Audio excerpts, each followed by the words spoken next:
Bom sábado, irmãos. Estamos a encerrar, não é, a nossa Semana de Oração Jovem. Acredito que foi uma bênção para todos nós.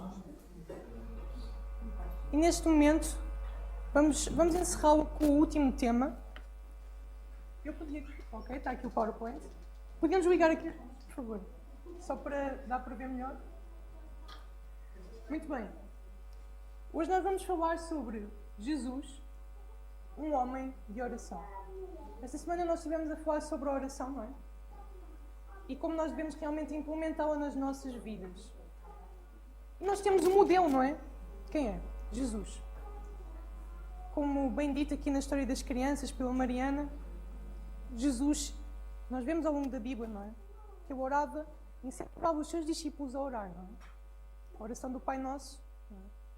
Que ele mostrou aos seus discípulos os princípios que deviam conter uma oração. Mas a pergunta é, será que Jesus realmente necessitava de orar? Se sim ou se não, como é que sabemos? Precisamente hoje vamos falar um bocadinho de quem era Jesus. Vamos entender melhor realmente qual era a necessidade de Jesus de orar. Ok?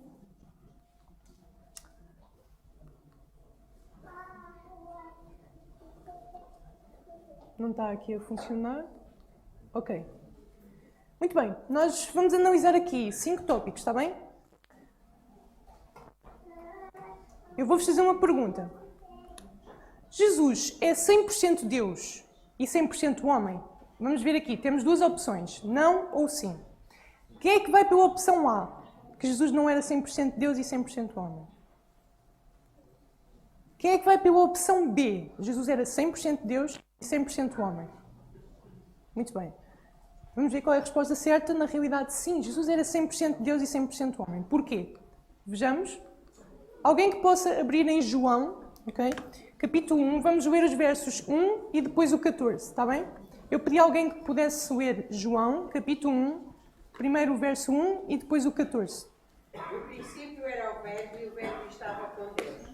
E o Verbo era Deus. E o Verbo se fez carne e habitou entre nós. E vimos a sua glória, como a glória do unigênito do Pai, cheio de graça e de verdade. Ok, então vejamos, irmãos. Jesus era Deus. E ele fez-se carne. Mas ele não perdeu a sua divindade. É uma mistura de 2 naturezas. Agora, como é que nós conseguimos compreender isso? Nós não compreendemos. Temos de aceitar. Ok? É um mistério a encarnação de Jesus. Mas a verdade, nós podemos dizer isto. Era 100% Deus e 100% homem. Muito bem. O primeiro tópico já está. Agora vamos para o segundo. Jesus assumiu a nossa natureza humana, aquela que recebemos ao nascer. Temos 2 opções. Primeira, não. Jesus veio com uma natureza humana especial, diferente da nossa. Segunda opção, sim. Jesus assumiu a nossa natureza, veio como qualquer um de nós. Quem é que vai pela opção A? Que Jesus, não, veio com uma natureza especial, humana, diferente da nossa. Ninguém? Opção B. Quem é que vai pela opção B? Que Jesus veio exatamente com a nossa natureza humana, como cada um de nós. Ok? Mais mãos levantadas. Então, vamos analisar, irmãos. Vamos analisar. É esta a opção, mas eu vou explicar porquê. Vamos a Romanos 8, ler os versos 3 e 4, está bem? Eu pedi a alguém que pudesse ler Romanos 8, versos 3 e 4. Porque aquilo que a lei fora capaz de fazer, por estar enfraquecida pela carne, Deus o fez enviando seu próprio Filho, à semelhança do homem pecador, como oferta pelo pecado, e assim condenou o pecado na carne, a fim de que as justas exigências da lei fossem plenamente satisfeitas em nós, que não vivemos segundo a carne, mas segundo o Espírito. Ok, irmãos. Jesus foi feito segundo a semelhança da carne do pecado, da carne pecaminosa. Alguém pode dizer, mas é semelhança. Vamos a Filipenses 2,7. Filipenses 2,7 vai nos ajudar a entender um bocadinho melhor esta questão. Filipenses 2 é um capítulo muito interessante que fala realmente sobre como Jesus era Deus e assumiu a nossa humanidade. É um capítulo muito bom. Eu pedi a alguém que pudesse ler Filipenses 2,7. mas esvaziou-se a si mesmo, vindo a ser servo, tornando-se semelhante aos homens. Ok, vejamos só, irmãos. Diz aí, fazendo-se semelhante aos homens. Quer dizer que Jesus era uma coisa parecida com um ser humano, não era totalmente humano? Não, Jesus era 100% homem, não é? Tanto que depois, no versículo a seguir, diz que Jesus foi achado na forma de homem, não é? Então é a mesma coisa, semelhança da carne do pecado, é a mesma coisa, Jesus realmente assumiu a nossa natureza. Querem ver? Vamos só o seguinte. A ver se avança. Não está a avançar. Ok. Ok, está aqui o texto, não é, que nós lemos. Esta parte. Se nós tirássemos esta parte, nós conseguimos continuar a entender o texto. Vejamos só. A lei estava enferma pela carne. O que é que isso significa? Quer dizer que na nossa carne, na nossa condição, na nossa natureza, pós-pecado, nós não conseguimos guardar a lei. Toda a gente concorda com isso, certo? Nenhum de nós consegue. Jesus enviou o seu Filho e condenou o pecado na carne. Porquê? Porque Jesus veio precisamente nessa carne que não conseguia guardar a lei. Okay? Mas eu vivi uma vida perfeita nela. Então Deus condenou o pecado nessa carne, que não conseguia guardar a lei. Tanto que no verso 4 estamos a continuar a falar dessa carne, não é? Nós não andamos segundo a carne. Vejamos só, tem mais textos. Quando nós pensamos em carne, nós pensamos, ok, é o corpo, né? Jesus fez carne, mas a carne tem um significado muito mais profundo na Bíblia, ok? Tem aqui alguns textos de João 1, 13 e 14. Nós temos o verso 14. Vamos só ler João 13, eu posso ler, está bem, irmãos? Acompanhem-me apenas. João 1,13 diz o seguinte: os quais não nasceram do sangue, nem da vontade da carne, nem da vontade do homem, mas de Deus. E logo a seguir aparece aqui o versículo, né? E o verbo se fez carne. Qual é o contexto da carne? O quê? Do pecado. Aquela carne que é oposta à vontade de Deus, não é? Vejamos só o seguinte. Romanos 1,3. Alguém pode ler Romanos 1,3? Romanos 1,3.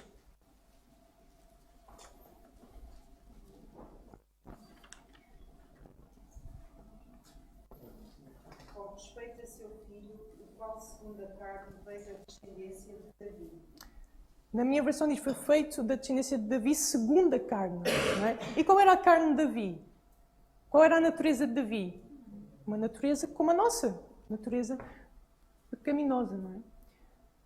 Vejam só, Romanos 13, diz o seguinte: mas revestivos do Senhor Jesus Cristo e não tenhais cuidado na carne nas suas concupiscências. Ok? Gálatas 5, 16 e 17. Vamos ler esse texto. Gálatas 5, 16 e 17 diz o seguinte: Digo, porém, andai em espírito e não cumprireis a concupiscência da carne, porque a carne cobiça contra o espírito e o espírito contra a carne. Estes opõem-se um ao outro, para que não façais o que quereis. Exatamente. Estão a ver, irmãos? A carne é oposta. É oposta. Entendem? Então, carne na Bíblia tem um significado mais profundo do que simplesmente carne, não é? Tem a ver com a natureza humana depois do pecado. Tanto que, se nós formos a Romanos 8,5, para acabar esta sequência de textos, diz assim: porque os que são segundo a carne inclinam-se para as coisas da carne, mas os que são segundo o Espírito para as coisas do Espírito. Penso que está claro, não é, irmãos? Vejamos este texto de Hebreus 5,7, não é preciso ler.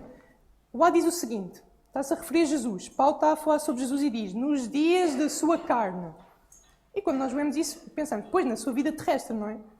E está certo, Paulo quer dar a entender isso. Mas porquê que Paulo usa a expressão nos dias da sua carne? Jesus quer dizer que deixou de ter carne quando foi para o céu, quando ressuscitou? Pois não sei, irmãos, pelo contrário. Quando Jesus se apresentou aos discípulos, ele diz o seguinte: um espírito não tem carne, nem ossos, como vedes que eu tenho. Isto é depois da ressurreição de Jesus. Então porquê que Paulo diz nos dias da sua carne?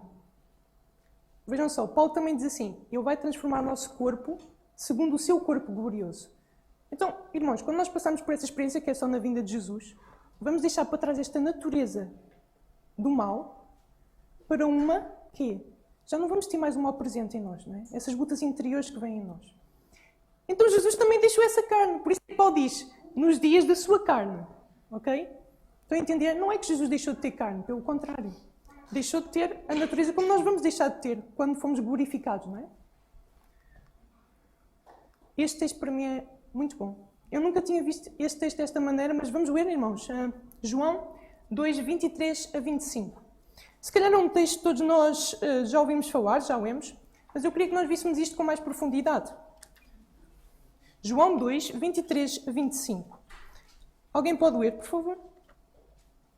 Estando ele em Jerusalém pela Páscoa, durante a festa, muitos vendo os sinais que fazia creram em seu nome. Mas o mesmo Jesus não confiava neles, porque a todos conhecia, e não necessitava que alguém testificasse do homem, porque ele bem sabia o que havia do homem. O verso 25. Jesus não necessitava que alguém desse testemunho do homem. O que é que significa? Que lhe explicasse como é que funcionava o homem, o que é que ele pensa. Porquê? O que é que diz no final do versículo? Porque ele bem sabia o que havia no homem, como por experiência. Porque ele fez carne. Irmãos, isto é incrível, não é? O nosso Redentor sabe o que é ser homem. Ele sabe o que é ser homem. Ele sabe quais são as nossas tentações. Nós já vamos ver isso mais à frente. Tanto que em 1 Coríntios 2,11 diz: quem é que sabe as coisas do homem, não o espírito do homem que nele está, não é? Então, realmente, Jesus assumiu toda a nossa natureza, não é? Este texto é Ellen White. Vejam só o que é que diz. Pensa na humilhação de Cristo. Ele tomou sobre si a natureza humana caída, sofredora, degradada e contaminada pelo pecado. Irmãos, está bem claro, não é? Porque vejam só, isso não fazia de Jesus um pecador, ok? Ter tendências para o mal. E nós já vamos falar sobre isso, ok? Nós já vamos falar sobre isso. Estou a avançar por uma questão do tempo, não é? Vejam só este texto de Ellen White, porque nós vemos assim, Jesus é o segundo Adão, não é? A Bíblia diz isso. Mas qual Adão? Vejam só. A grande obra da redenção só poderia ser efetuada, ou seja, o plano da salvação só poderia ser efetuado pelo Redentor ao tomar o lugar do Adão caído. Não é? Jesus ia passar, agora com muito menos vantagens que Adão, ok? Ia passar pela mesma prova que ele. Ia ser o segundo representante da raça humana, da raça caída. Ok? Vejamos só estes textos aqui. Vamos a Hebreus 2, vamos ver o verso 14 e depois do 16 ao 18, ok? Hebreus 2, 14, 16 ao 18. O livro de Hebreus, especialmente o capítulo 2, é um ótimo capítulo quando nós falamos sobre Jesus, não é? Assumir a sua natureza, a nossa natureza, não é? Eu pedia que alguém pudesse ler, ok? Hebreus 2, verso 14, e depois salta para o 16 e vai até o 18, está bem? Visto, pois, que os filhos têm participação comum de carne e sangue, destes também ele, igualmente participou, para que, por sua morte, destruísse aquele que tem o poder da morte, a saber, o diabo. Ok, verso 16, continuando. Pois ele, evidentemente, não socorre a anjos, mas socorre a descendência de Abraão. É para continuar até quando? Até ao 18. Por isso mesmo convinha que em todas as coisas se tornasse semelhante aos irmãos, para ser misericordioso e fiel sumo sacerdote nas coisas referentes a Deus e para fazer propiciação pelos pecados do povo. Pois naquilo que ele mesmo sofreu, tendo sido tentado, é poderoso para socorrer os que são tentados. Muito bem, vejam só o seguinte, irmãos. Jesus ele não veio socorrer anjos. Ele veio socorrer quem? Seres caídos. Por isso é que pode assim, por isso convinha que em tudo fosse semelhante aos irmãos. Ele participou das mesmas coisas que nós, da carne e do sangue. É engraçado que Paulo diz assim, a carne e o sangue não podem herdar o reino de Deus. Não podem. Porque estamos numa condição pós-pecado, não é? Não dá, temos de ser glorificados mesmo. Mas vejam só, eu quero que nós notemos isto. Eu não quero que isto seja mera teologia, eu quero que nós também apliquemos isto para as nossas vidas. Okay? Jesus ele humilhou-se. E humilhou-se de facto. De facto. Ele tornou-se um homem. Ele sabe o que é padecer, ele sabe o que é ser tentado. Não foi fácil, mas ele humilhou-se. E isto ainda exalta mais Jesus como nosso Senhor, com o seu amor por nós. Okay? Porque ele arriscou.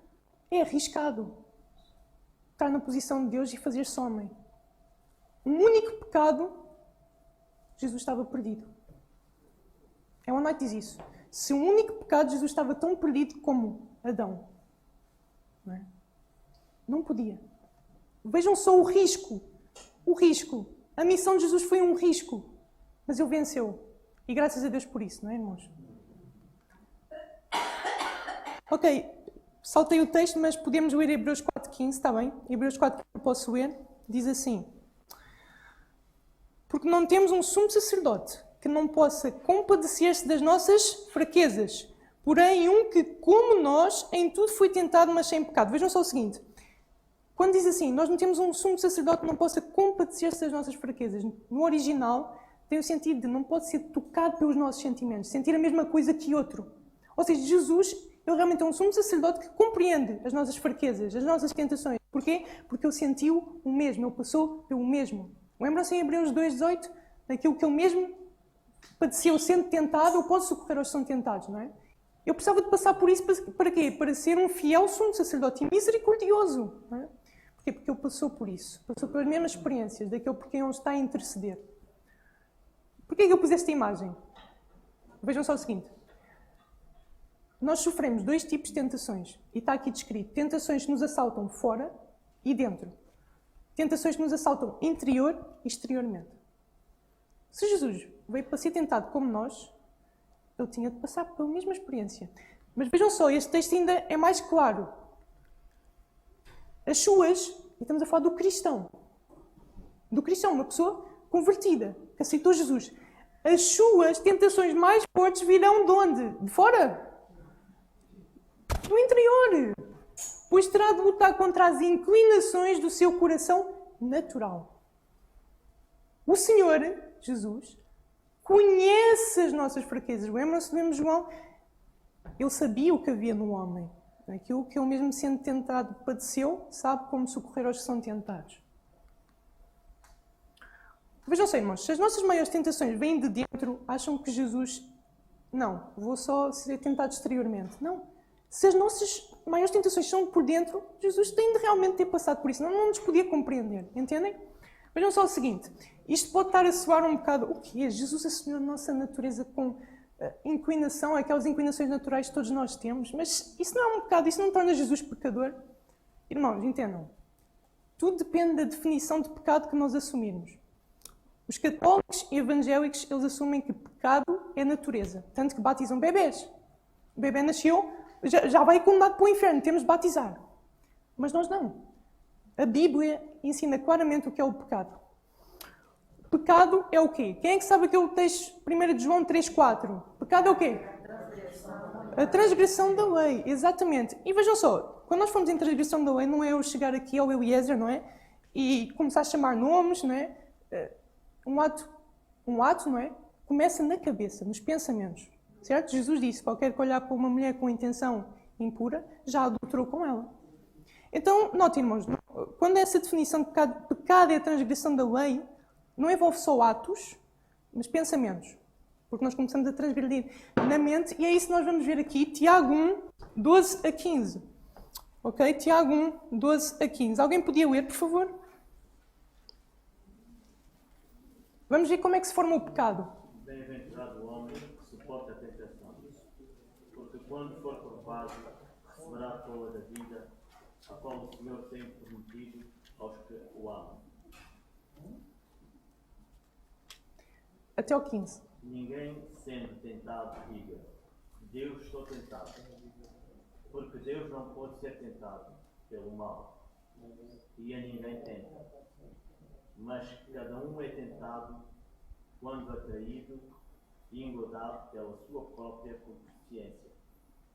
Depois, havendo a concupiscência concebido, dá-nos o pecado. E o pecado, sendo consumado, gera a morte. Ok, vejam só o seguinte, isto aqui é como se processa o pecado. Tiago está-nos a explicar como é que isto funciona. Vejam só, primeiro eu quero notar aqui uma coisa, destacar aqui uma coisa que é, Deus não pode ser tentado. Então como é que Jesus podia ser tentado? Tinha de quê? Tinha de encarnar, tinha de se fazer homem, senão não podia ser tentado, não é? Então aí é mais uma prova que realmente Jesus tinha de se encarnar, senão não podia ser tentado. Mas vejam só como é que Tiago diz que nós somos tentados. Diz assim, verso 14, para acompanharem, mas cada um é tentado como? Quando atraído e engodado, noutras traduções até diz seduzido, pela sua própria concupiscência. Seduzido para o mal, pela sua própria concupiscência. Ou seja, se isso é como nós somos tentados, e Jesus veio socorrer-nos e veio saber como é que são as nossas tentações, veio passar como um homem, ok, para nos dar um exemplo, ele tinha de passar por isso. Tinha de passar por isso, entendem? É assim que nós somos tentados, mas vejam só uma coisa, isto é importante. Lá por sermos tentados pelas nossas concupiscências, isso gera o pecado? É o que o texto diz? Não! Diz o quê? No verso 15. Depois, havendo a concupiscência concebida, ou seja, eu tenho de quê? Alimentar, tenho de acariciar esse pensamento. É onde diz que Jesus nunca pecou por pensamento, porque eu repelia. Não, não vou pensar nisto. E ela diz que essa tem de ser a experiência de cada um de nós. Ok? Ou seja, quando vem um mau pensamento, vem a tentação, nós temos de repelir. Eu acho que até está aqui, vejam só. Há pensamentos e sentimentos sugeridos e despertados por Satanás que aborrecem até mesmo o melhor dos homens. Há pensamentos que nós não queremos ter, mas surgem. Mas, se não forem acariciados, concupiscência concebida, né? Se forem repelidos como odiosos, a alma não é contaminada pela culpa. Não é contaminada pela culpa. Ok? E nenhum outro é maculado pela sua influência. Como o Lutero dizia, não é? Nós não podemos impedir que os passarinhos voem sobre a cabeça, mas nós podemos impedir uma coisa, que eles façam ninho. Não é? Então, irmãos, que fique bem claro, pecado é a transgressão da lei, não é natureza. Okay? E outra coisa, porque além disso a Bíblia diz que os pais não levam os pecados dos filhos, nem os filhos a culpa dos pais, não é? Então, esqueçam. Mas, se nós, na nossa natureza, nós não permitimos que esses maus pensamentos venham e nós repelimos como odiosos, nós não somos manchados com culpa. Ok? Tanto que no nosso tratado de teologia diz assim, a tendência para pecar ou a tentação para pecar não é pecado. Não é? Essas coisas não constituem rebelião contra Deus. Não constituem. Ceder ao pecado e cometer o ato pecaminoso, transgredindo assim a lei de Deus, isto sim, nos aliena do Senhor e nos torna culpados diante de Deus. Somos responsabilizados pelo nosso próprio pecado. Ok? Tanto que a Onai diz assim, o caráter de Daniel é apresentado ao mundo como um tácito exemplo do que a graça de Deus pode fazer por homens caídos por natureza e corrompidos pelo pecado. Há um texto da Onai que muita gente usa para mostrar que Jesus veio com uma natureza diferente da nossa, que é Jesus tomou a nossa natureza caída, mas não corrompida. Mas vejam só, é muito claro em outros textos da Onai que a nossa natureza caída já envolve essas inclinações, que ela diz assim, nós não podemos resistir aos clamores da nossa natureza caída. A natureza caída de Adão luta pela predominância. Okay? Então o que é a natureza corrompida? Está aqui. Corrompidos pelo pecado. Eu acredito, e todos nós acreditamos, que Jesus nunca pecou. Porque ele não era corrompido. Ok? Vejam só, eu vou-vos mostrar agora uma sequência de textos que são impressionantes. Eu, quando os li pela primeira vez, realmente não tive mais dúvidas. Diz assim, as lições de Cristo na ocasião em que recebeu as crianças devem causar mais profunda impressão na nossa mente. Porquê? As palavras de Cristo encorajam os pais a conduzirem os filhinhos a Jesus. E pais, ouçam também isto, porque isto também é para vocês, ok? Vejam só. Eles podem ser obstinados e possuir paixões semelhantes às dos demais seres humanos. As crianças, não os filhos. Mas pais, agora ouçam o que diz aqui. Mas isso não deve dissuadir-nos de conduzi-los a Jesus, aos nossos filhos. Porquê? Porque Ele abençoou crianças que tinham as paixões como iguais às suas. Jesus, ele passou pela fase da meninice, ele foi criança, foi jovem. Para quê? Para as crianças e jovens não acharem, Jesus não compreende o que é ser jovem, o que é ser criança. Ok? Então, mesmo que crianças estiverem a ouvir, saibam que Jesus passou também como uma criancinha. Ok? Muito bem. Vejam só, este também é muito direto. Ele, Jesus, sabe quão fortes são as inclinações do coração natural.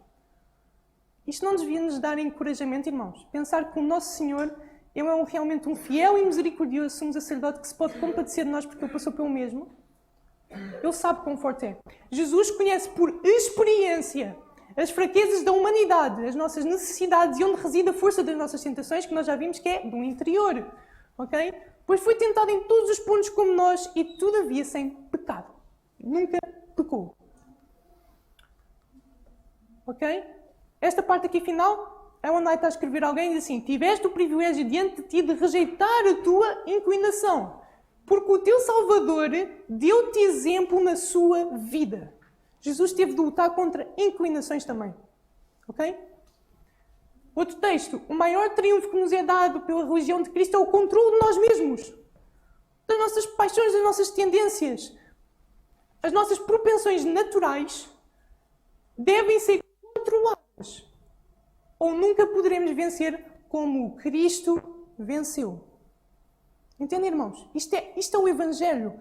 Poder para podermos cumprir a vontade de Deus na nossa condição. A Igreja de Cristo deve representar o caráter dele. Conquanto sentisse eu, Jesus, toda a força da paixão da humanidade, jamais se deu à tentação de praticar um único ato que não fosse puro, edificante e enobrecedor. Está claro, irmãos? Amém? É este um Salvador que nós necessitávamos. Alguém que nos desse exemplo, que sofresse o que nós sofremos, certo? Mas que ao mesmo tempo não fosse pecador. Certo? Não cometesse pecado. Ok? Notem este. Ele foi feito semelhante aos seus irmãos, com as mesmas suscetibilidades, ou seja, inclinações, tendências mentais e físicas. Para aqueles que dizem que Jesus só veio com um corpo semelhante ao nosso e que por dentro era tudo...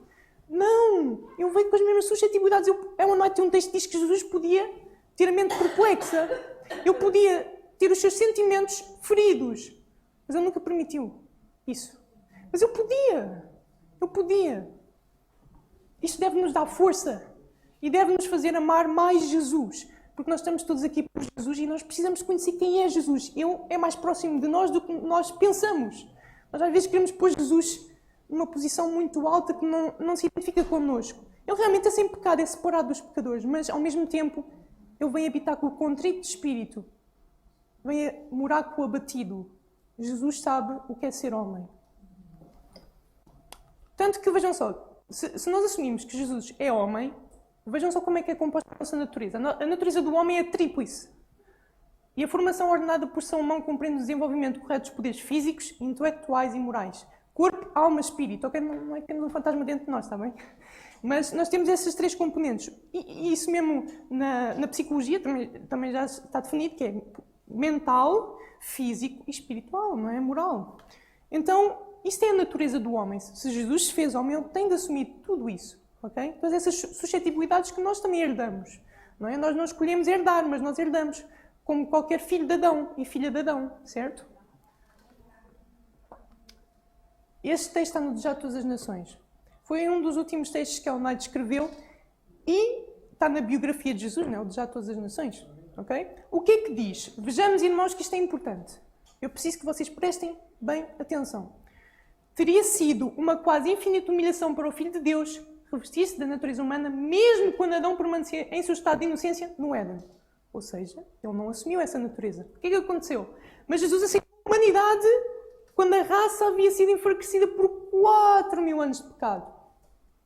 Ellen White tem outro texto que diz que Jesus assumiu uma humanidade deteriorada por 4.000 anos de pecado física e também mentalmente, moralmente degradada. Ok? Parte verde. Como qualquer filho de Adão, isto é importante, aceitou os resultados da operação da grande lei da hereditariedade. Agora vejam só bem. O que estes resultados da lei da hereditariedade foram, manifesta-se na história dos seus ancestrais terrestres. Alguns exemplos de ancestrais de Jesus. Raab. Quem é que era Raab, irmãos? Prostituta, não é? Manassés.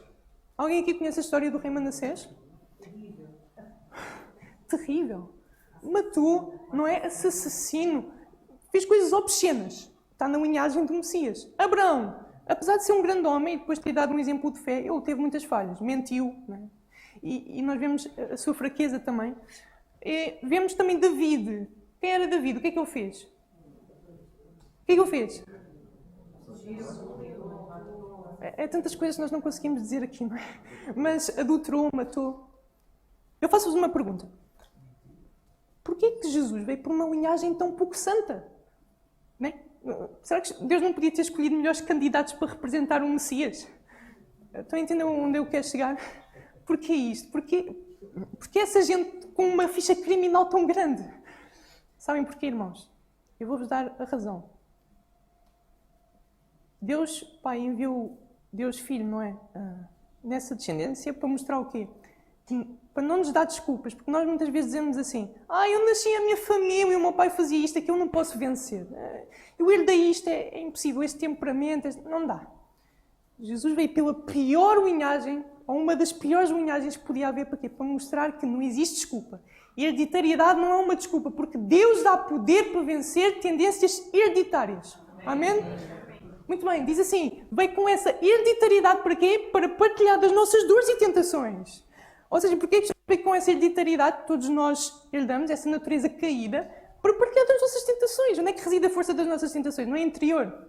Porquê é que nós muitas vezes estamos sozinhos no quarto, mas começam a vir, né, aquelas tentações, ou estou a falar com alguém, não, preciso dizer isto àquela pessoa e tal. Porquê? São as nossas lutas interiores, mesmo do cristão, não é? Ok, avançando. Vou-vos mostrar então qual é que é a diferença entre Jesus e nós. Prestem atenção que este quadro eu acho que vai ajudar a entender muito bem. Propensões, paixões, tendências, mesma coisa, não é?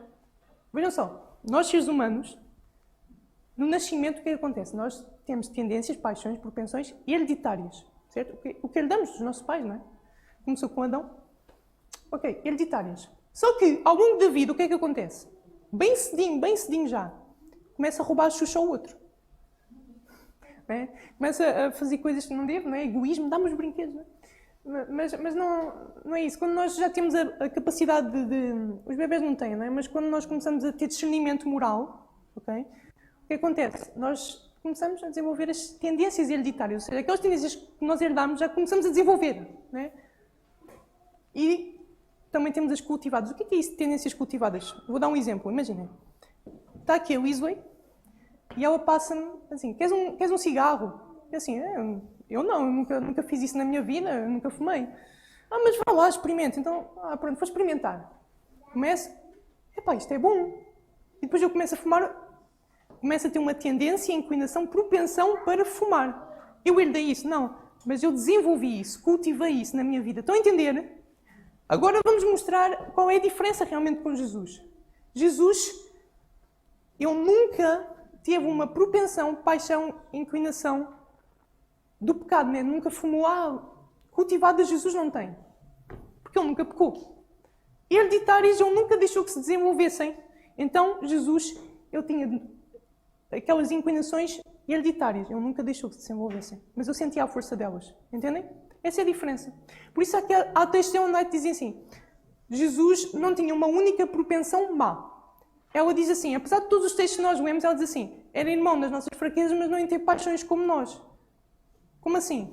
No sentido, não tinha cultivadas aquelas que são de origem do pecado, ele não tinha. Não tinha. Tanto que ela diz assim, Jesus podia ter caído, Jesus podia ter pecado, mas em nenhum momento da sua vida houve nem uma única propensão má. Propensão de origem do pecado, né? Vou pegar aqui no tabaco, é bom, começou essa propensão de origem do pecado mesmo, não é hereditário, que eu cultivo pelo meu pecado, ok? Muito bem. Com certeza vocês já ouviram esta doutrina, né? Imaculada Conceição. O que é que isso consiste? Consiste em que Jesus, ele nasceu no ventre de Maria, mas o Espírito Santo interviu para que os genes... Era um ventre imaculado, não tinha pecado. Os genes maus não foram, foi tudo o que é bom. Tudo o que é bom. Isso é um erro. Ok? Jesus, ele nasceu no ventre de Maria, que era uma mulher quê? Pecadora. Então vamos aqui rapidamente ver. Ser humano, Maria, mais ser humano, José, dá origem ao quê? Um ser humano, Jesus. Isto também não está correto. Porquê? Porque Jesus, ele era Deus. Eu precisava que importasse essa natureza divina, né? Nele habita totalmente toda a plenitude da divindade. Então, por isso é que interviu o Espírito Santo. Vejam só, ser humano, Maria, mais ser divino, Espírito Santo, dá origem ao quê? Um ser humano ou divino, Jesus. Ele herdou tudo o que é mau de Maria e teve a sua natureza divina, que fazia parte dele mesmo pelo Espírito Santo. Agora, isso é um milagre. Nós não conseguimos explicar isso e também não nos cumpre saber. Não nos está revelado, simplesmente aceitamos. Assim como nós não conseguimos explicar como é que Jesus era 100% Deus e 100% homem, está bem? Mas entendem porque é que o Espírito Santo interviu? Simplesmente para Jesus poder continuar com a sua natureza divina, não para impedir que Maria passasse coisas más para Jesus. Ok? Muito bem. Esta pergunta aqui. Jesus podia resistir sozinho por ele mesmo às tentações de Satanás? Não ou sim? Quem é que acha que não? Que ele não conseguia resistir por si mesmo às tentações de Satanás? Quem é que acha que eu conseguia resistir por si mesmo às tentações de Satanás? Estão na dúvida, irmãos. Eu estou a ver que aqui não há muitas mãos levantadas. Ok. Ok, então vamos lá ver. É a primeira. Mas vamos ver porquê. Então, se eu venho com a nossa natureza humana, o que é que acham? Acham que eu podia vencer sozinho? Aí vem outro tópico. Vamos explicar, agora eu quero explicar qual era a relação da natureza humana, a natureza humana de Jesus com a natureza divina. Está bem? Mas nós vamos explorar isso mais à frente. Agora eu quero-vos mostrar uma coisa. Conhecem este texto aqui? Alguém sabe de onde é que se encontra esta citação? Porém, Gênesis quê? 3:15. Ótimo, estão bem, estão afiados. Ok, então vamos a Gênesis 3:15. Podemos ir a Gênesis 3:15? Eu ia pedir a alguém que pudesse ler, está bem? Gênesis 3:15. Eu digo-vos que este texto aqui tem um significado mais profundo do que aquele que nós imaginamos. E porém inimizade entre ti e a mulher, e entre a tua semente e a sua semente. A cabeça e tu lhe ferirás o calcanhar. Ok, nós conhecemos esse texto, parece tudo normal. Eu não estou a ver onde é que tu queres chegar, Miguel. Eu já vos vou explicar, tá? Vejam só o seguinte. Deus, aqui na Terra, ok? Então, porém inimizade entre ti, serpente, e a mulher, o povo de Deus, não é? Portanto, no Apocalipse vemos que uma mulher foge do dragão. E a mulher é quem? A igreja, não é? Entre ti, serpente, e a mulher. Entre a tua descendência e o seu descendente, que vai ferir a cabeça da serpente. Deus põe inimizade entre estes grupos todos. Ok? Um por um lado, inimizade. Espera aí, mas esta inimizade vem de quem? Das pessoas em si? Não, vem de quem? Irmãos, vem de quem? De Deus. Esta inimizade aqui, de Deus. Ou seja, nós somos amigos de Satanás por natureza. No sentido que nos inclinamos para o mal. Como é que nós temos inimizade? Deus implanta. É o poder do Evangelho, ok? É o poder de Deus que nos faz ter ódio pelo pecado, ok? Tanto que... Mas espera aí, quem é que está aqui? A semente da mulher, Jesus. Espera aí, Jesus teve uma inimizade contra o pecado sobrenatural?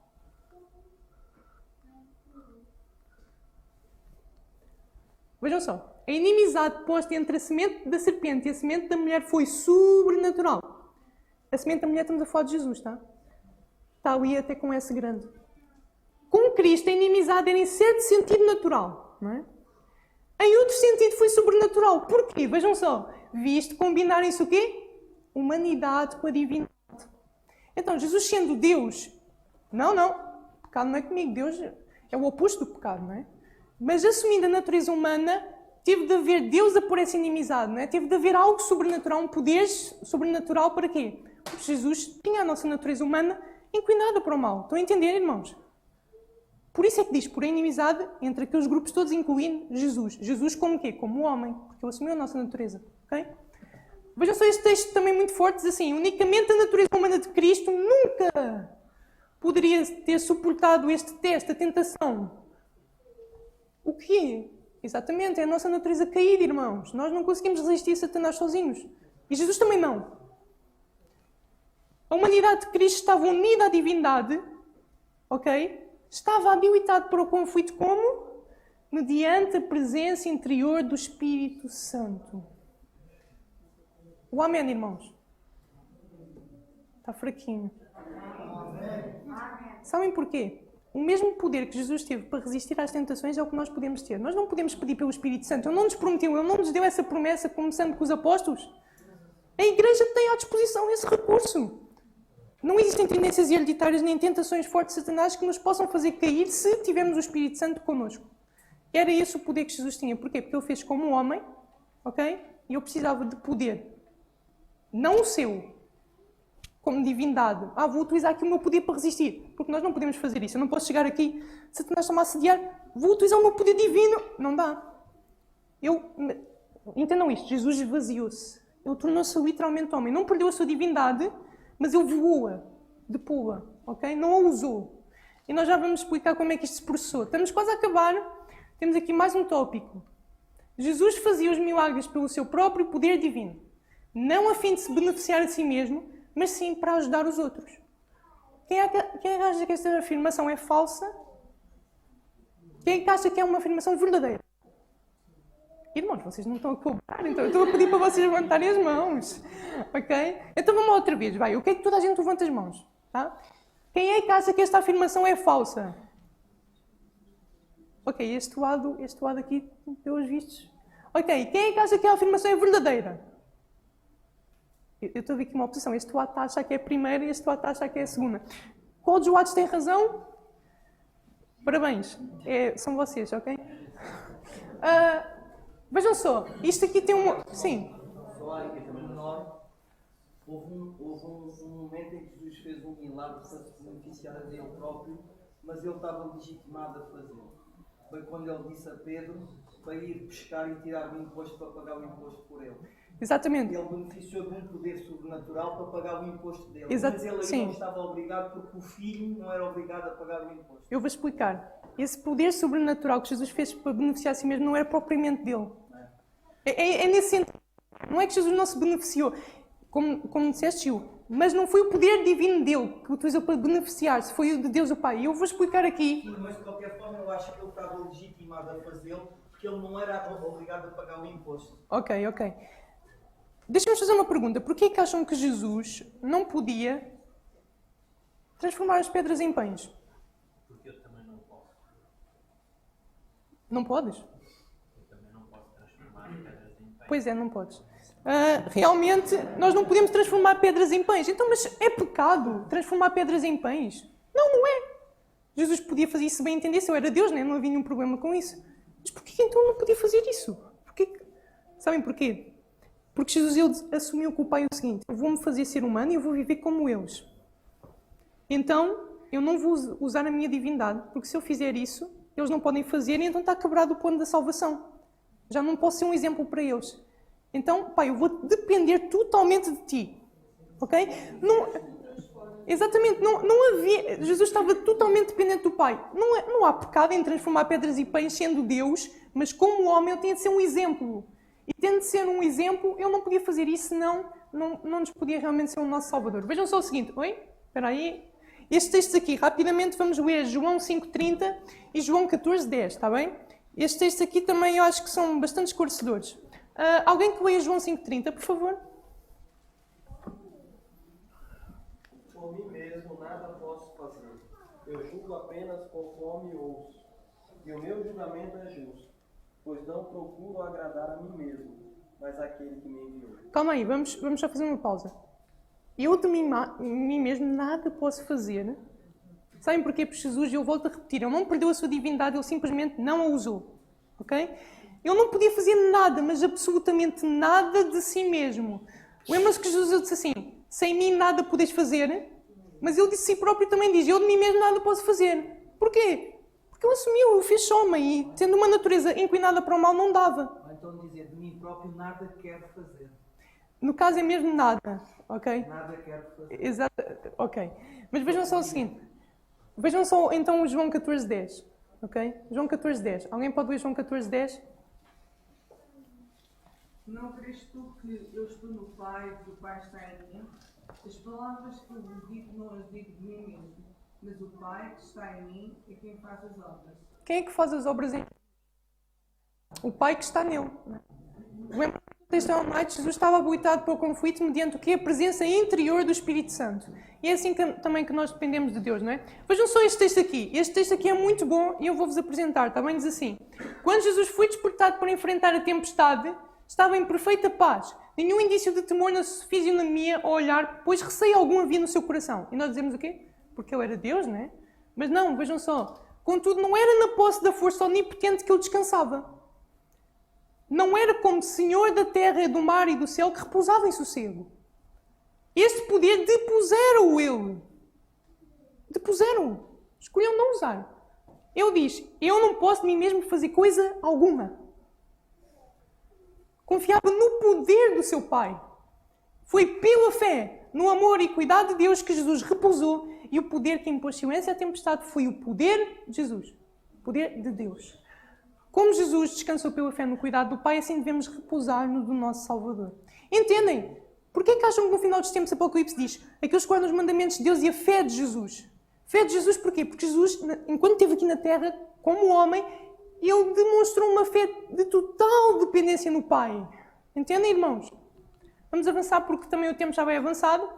Filipenses 2, 5 a 8 nós não vamos ler, mas diz que Jesus era igual a Deus. Não teve por usurpação de ser igual a Deus, mas esvaziou-se. Assim mesmo. Ele esvaziou-se dos seus atributos divinos, no sentido que ele não perdeu a sua divindade, mas volto a repetir, ele decidiu não usá-la. Okay? Tanto que Lucas 2,52 diz que Jesus crescia em sabedoria, em estatura e graça. Como é que o próprio Deus, que é pleno em sabedoria, cresce em sabedoria? E sabem o que é crescer em graça, irmãos? Crescer em graça é o seguinte, eu não vou ler o texto todo, mas crescer em graça, vocês podem depois ver o texto com mais calma, é uma contínua obra de santificação. Vejam esta frase, a santificação não é obra de um momento, de uma hora ou de um dia, é um contínuo crescimento na graça. E Jesus cresceu na graça. Então vejam só, quando nós aplicamos aquela frase que santificação é uma obra de uma vida toda, as pessoas utilizam-se para dizer o quê? Eu vou continuar com o meu pecado a vida toda, vai ser uma luta impossível, vou continuar a levá-lo. Mas vejam só o seguinte, não é isso que isso quer dizer. Quando a Ellen White diz que a santificação é uma obra de uma vida toda, é que cada dia nós vamos ter novas batalhas para enfrentar, cada dia vamos amar mais a Deus e cada dia temos de conhecer-o melhor. É nesse sentido. Jesus, cada dia, ele o quê? Amava mais a Deus, conhecia a Deus. Eu tive de aprender. Eu às vezes quero pensar assim. Jesus viu o arco-íris no céu. Ele disse assim, oh mãe, então, mas o que é o arco-íris? E Maria a explicar, foi Deus que deu um sinal para mostrar que nunca mais haveria um dilúvio. Ou seja, o próprio Jesus teve de aprender pela sua mãe, por si mesma, a estudar a Bíblia. Como nós temos de fazer. Entendem? Ok? Tanto que Jesus diz assim, daquele dia e a hora da sua vinda ninguém sabe, nem os anjos do céu, nem o Filho, senão o Pai. Está aqui em Marcos 13:32, só não estou a ler por uma questão de tempo. Mas vejam só, Jesus não sabia o dia da sua vida. Isto também é uma lição para nós. Jesus assumiu que não sabia. Será que nós conseguimos assumir à frente dos outros que nós não sabemos? Porque assim, Jesus já vivia, o Pai mostrava-lhe a cada dia o que é que ele devia fazer, revelava-lhe o futuro. Okay? E nós também, cada dia temos de depender de Deus para nos revelar qual é o seu propósito para as nossas vidas e a sua vontade. Nós, cada dia, temos de descobrir isso, assim como Jesus. Ok? Tanto que Jesus diz, quando promete enviar o Espírito Santo, diz, convém que eu vá para que o Consolador venha. Porquê? Ela White explica, não vamos ver o texto todo, mas ela diz que é porque Jesus estava limitado, né? Ele não podia estar presente em todos os lugares. Então ele precisava de ir. Estão a entender? Jesus realmente esvaziou-se. E então eu finalmente vou dar esta esta ilustração. É o mesmo que eu ter um carro, escolher andar a pé. O que é que significa? O carro é a divindade de Jesus. Ele tinha, era dele. Mas ele escolheu pôr na garagem e andar a pé. Esta ilustração também. É o mesmo que eu estar numa terra de cegos e eu fechar os meus olhos. Eu continuo a ter capacidade de ver, mas eu decidi fechar os meus olhos para me identificar com eles. Estão a entender? É um exemplo imperfeito, mas dá mais ou menos para termos uma noção que Jesus, ele não perdeu a sua divindade, não perdeu o carro, não perdeu a visão, mas ele voluntariamente pôs o carro na garagem, fechou os olhos, para viver como um de nós. Ok? Tanto que eu acho que toda a gente conhece a história que está a ser aqui apresentada pela imagem, certo? É o quê? A escada de quem? Jacó. Se nós vamos ver, Jacó estava a dormir ali, com remorso pelos seus pecados, não é? Mas o que aconteceu? Aparece uma escada que toca no topo do trono de Deus no céu e desce, o degrau assenta na terra. E Jesus aplica essa escada a si mesmo. Essa escada representa Jesus. O que é que significa? Ellen White diz que se a escada tivesse falhado por um degrau, estava tudo perdido para nós. Porquê? Porque Jesus ele teve de assumir a nossa natureza tal qual nós vimos quando nascemos. Mas ao mesmo tempo ele tinha de tocar no trono dos céus, ou seja, tinha de ser igual a Deus. Por isso estão a entender, irmãos? Precisávamos de um Salvador que fosse Deus, 100% Deus, mas ao mesmo tempo 100% homem, que fosse divino, humano. Entendem? Para poder reconciliar o homem, Deus e o homem. Estão a entender? É mais ou menos como se fosse uma ilustração aqui, atraía Deus, atraía o homem, então Deus connosco. Estão a entender? Amém? Amém. Muito bem. Tanto que aqui estes textos mostram o quê? Sabem qual foi o ponto do grande conflito? O ponto do grande conflito foi bastante simples. Estamos a falar que quando Adão pecou, Satanás disse o seguinte: o ser humano não pode guardar a lei de Deus. E eu vou só esta parte final diz assim: Satanás, o anjo caído, declarara que nenhum homem seria capaz de guardar a lei de Deus após a desobediência de Adão, ou seja, na nossa natureza aqui, caída. Eu estou contente, realmente não há solução. Satanás alegava-se impossível para os seres humanos guardarem a lei de Deus. Viverem vidas, né, em que deixavam de estar sob o domínio do pecado.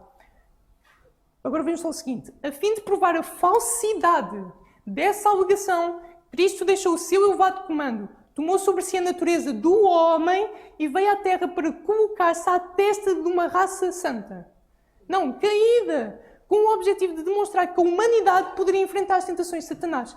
Vejam só, Jesus manteve a pureza do seu caráter. Um caráter puro e santo. Jesus veio a esta terra não para manter uma carne santa, mas para manter um caráter santo e puro. Uma vida sem pecado.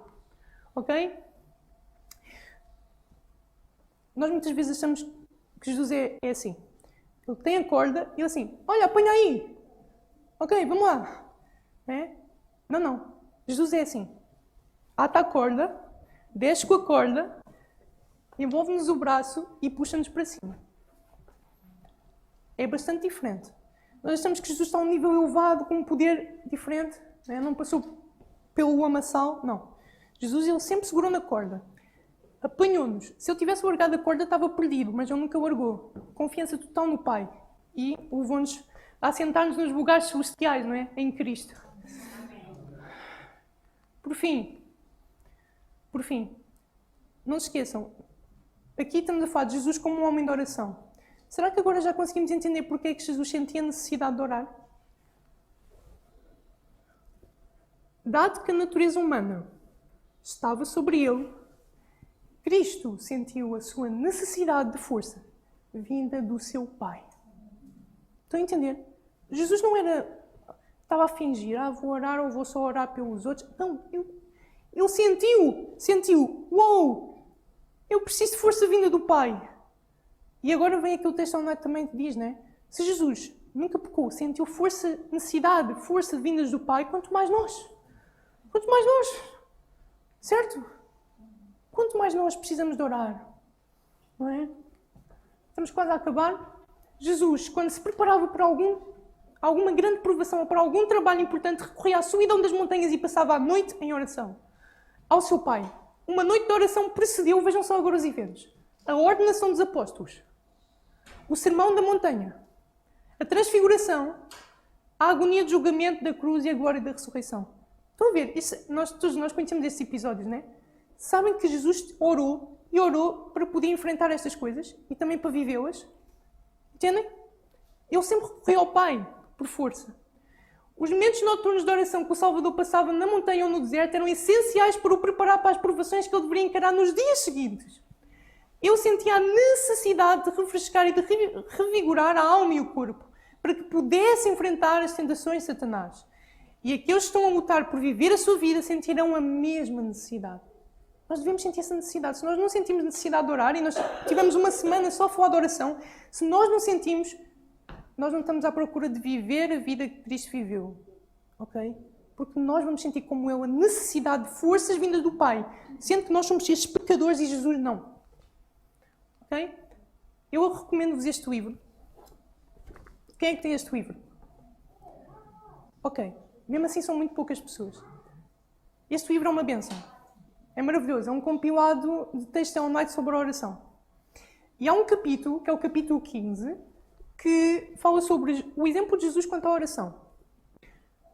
Está ali o QR Code para quem quiser. Né? Está no YouTube o audiolivro, para vocês ouvirem o áudio. E eu quero fazer aqui que vocês comprometam comigo. Hoje ou amanhã vocês vão ouvir o capítulo 15. Pode ser? Quem é que se compromete a fazer isso? Ouçam o capítulo 15, nem que seja em áudio, alguma coisinha, mesmo não seja tudo, ouçam. É um capítulo incrível. É um dos que eu mais gosto naquele livro. Okay? A perfeita humanidade de Cristo é a mesma que podemos ter mediante a ligação com Ele. Amém? Amém.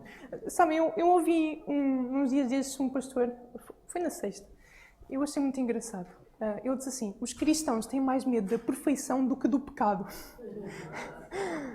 Eu achei isso interessante, porque realmente é verdade. Nós temos mais medo de viver a vida que Cristo viveu do que viverem contrariamente a essa vida, né? Ser dominados pelo pecado. pelo inimigo de Deus. Isso é uma coisa que realmente me fez pensar. Não é? Fez pensar. É engraçado que a perfeita humanidade de Cristo que ele teve, nós podemos ter. Quer dizer que ele realmente teve uma natureza como a nossa. É uma carne como a nossa. E pelo poder de Deus podemos viver essa vida, não é? Por fim, ao que vencer, está em Apocalipse 3:21, ao que vencer, lhe concederei que se assente comigo no meu trono, como?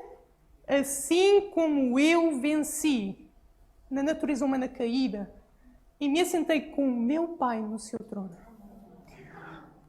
Irmãos, eu agora pedia que aí no som pudessem pôr a música, não é? A música final, e que vocês já sabem, eu fui convosco. Nós vamos ouvir essa música, nós precisamos que Deus habite em nós. Precisamos desse poder. Precisamos desse poder que Jesus na Terra necessitou. Através da oração precisamos que Deus venha habitar em nós. Precisamos de Deus connosco para poder vencer. Então, ouçam esta música num espírito de reverência, com atenção à letra, porque é muito bonita e que nos faça refletir. Podem pôr mais alto.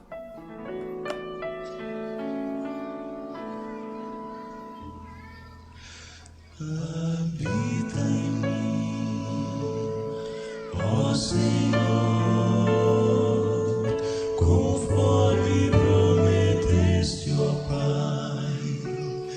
Tenho ouvido sempre o teu chamar, te peço, ó Deus,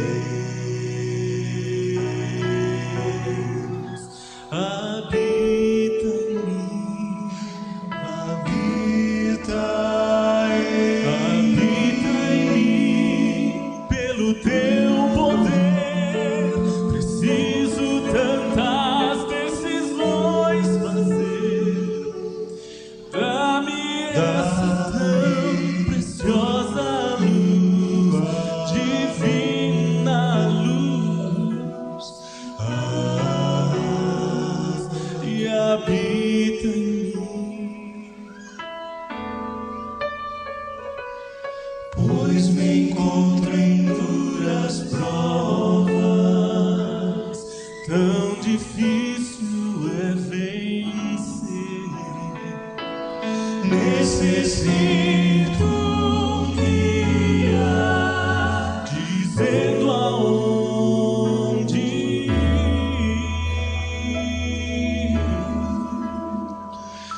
Habita em mim, ó Senhor, pelo Espírito do teu amor, diz-me como devo caminhar, vem pois guiar, e habita em mim, habita em mim, o meu viver, dou-te paz, e dele um feliz lugar, onde possas com prazer morar. Eu te amo, ó Deus, eu te amo, ó Deus, habita em mim, eu te amo, ó Deus, habita em mim.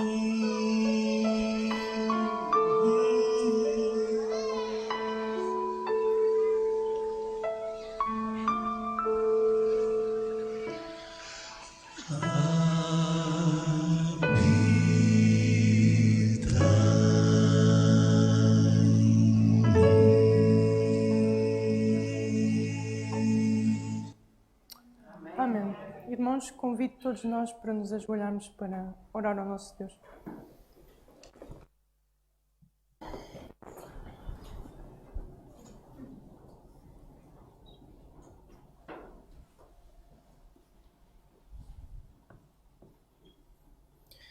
Senhor nosso Deus, nosso Pai, obrigado, Senhor, porque Tu enviaste o Teu Filho, Senhor, para poder ser um exemplo para nós. Mas não só um exemplo, mas para poder viver, Senhor, e sentir na Sua pele, no seu interior, o que nós passamos. Senhor, que Tu nos possas ajudar a viver a Sua vida e a vencer assim como Ele venceu. Senhor, com uma fé total no Teu poder. Por nós é impossível, Senhor. Por nós não podemos fazer nada, assim como Jesus não podia fazer nada enquanto esteve aqui na terra. Por favor, que tu nos auxilies e que tu habites em nós, para que possamos cumprir a tua vontade nas nossas vidas e possamos um dia estar todos juntos e contigo na pátria celestial. Tudo isto pedimos, Senhor, nada merecendo, mas tudo em nome de Jesus, nosso Salvador. Amém.